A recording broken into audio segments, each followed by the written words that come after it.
The big news out of Switzerland is what some people in markets are referring to as a dream scenario. The US and China have really stepped back from the brink of what could have been a very destructive trade war, both for their own economies and probably for the world at large. Washington and Beijing have agreed to cut tariffs on each other's imports for 90 days. That does give both sides quite a bit of time to try and hammer out the framework for a much broader agreement on trade. So the tariff reduction is much bigger than people were expecting. And what this means is that they don't want trade between China and the US to stop completely, which is what was in danger of happening when tariffs were at the eye-watering levels of more than 100% than they were before.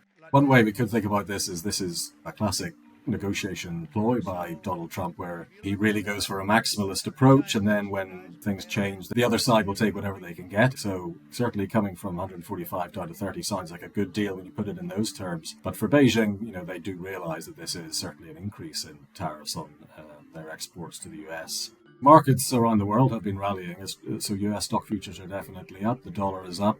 Markets in Asia are up. It is a pretty big deal for the global economy, not just the US and China. You need to have the US and China growing pretty healthily to pull along the rest of the global economy. They want to cover a lot of grounds. They want to cover currency. They want to cover, subsidies. They want to cover industrial policy.